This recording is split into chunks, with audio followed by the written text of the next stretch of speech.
Checklist.io.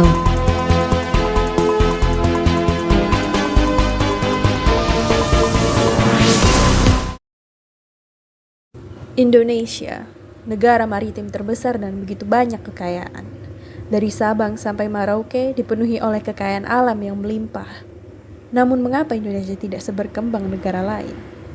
Contoh Singapura, negara kecil yang tidak memiliki kekayaan alam, namun mampu mengalahkan Indonesia hampir dalam segala bidang. Mengapa ini bisa terjadi? Ya, jawabannya hanya satu, korupsi. Sebagai rakyat Indonesia, kita begitu sering mendengar kata korupsi dari berbagai platform. Berita-berita penangkapan pejabat negara yang terkena kasus korupsi seperti baru-baru ini.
Begitu miris melihat negeri kita yang tercinta dihancurkan oleh rakyat sendiri. Karena korupsi, kemiskinan merajalela, kebodohan pun muncul yang membuat kesenjangan sosial semakin nampak. Miskin semakin miskin, yang kaya semakin kaya.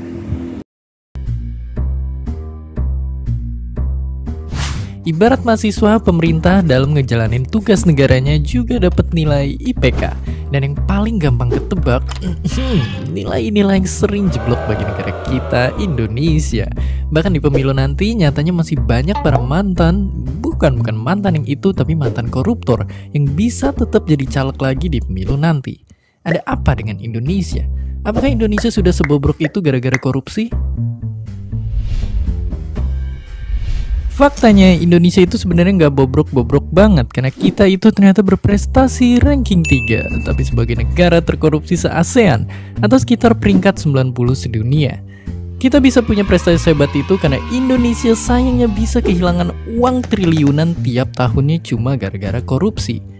Mungkin sebagian besar dari kita ngeliat kasus korupsi itu kayak nonton infotainment, kita nggak ngerasain dampaknya secara langsung. Tapi duit sebanyak itu kalau dihitung-hitung bisa bantu ngebiayain puluhan ribu anak bisa sekolah dari SD sampai mereka lulus sarjana. Nah, kalau dibiarin negara kita bisa aja bernasib sama dengan Brazil sekarang yang ngalamin krisis besar banget. Salah satu faktor pendukungnya adalah terungkapnya kasus korupsi terbesar dalam sejarah di Brazil yang bikin sampai hampir dari sepertiga kabinet presiden diselidikin sama KPK-nya Brazil. Mengakibatkan 13.000 orang di PHK dan berimbas secara ekonomi hingga ke 7 negara tetangganya. Dan tentunya selain Brazil banyak juga negara yang budaya korupsinya udah top banget yang juga akhirnya mengakibatkan perekonomian negara mereka pun jadi terhambat. Oke, tapi gimana cara ngatasin korupsi ini? Meskipun kita nggak bisa ngilangin korupsi dengan cara ngontrol populasi tikus di sebuah negara, tapi kalau ditanya gimana cara terbaik ngatasinnya, kita bisa nyontoh negara kayak Singapura dan Finlandia yang menanamkan nilai orang jujur itu pasti selalu menang di sistem pendidikannya. Bahkan contoh lain kayak Hong Kong, mereka itu ngedorong banget warganya untuk bisa nyium bau-bau tindakan korupsi dan ngajarin gimana cara ngelaporinnya.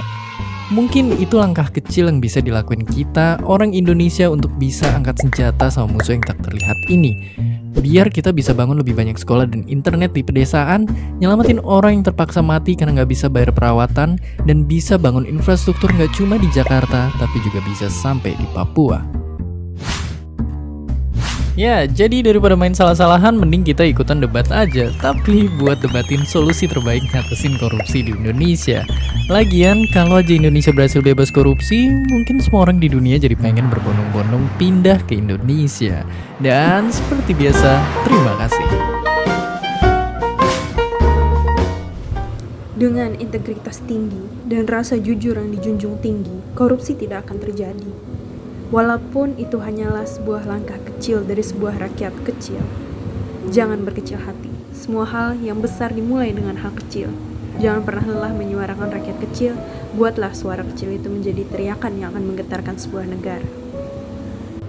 Sekian, terima kasih. Wassalamualaikum warahmatullahi wabarakatuh. Terima kasih. Wassalamualaikum warahmatullahi wabarakatuh. Ayo, stop korupsi. Stop korupsi. Stop korupsi. Stop korupsi. Stop korupsi.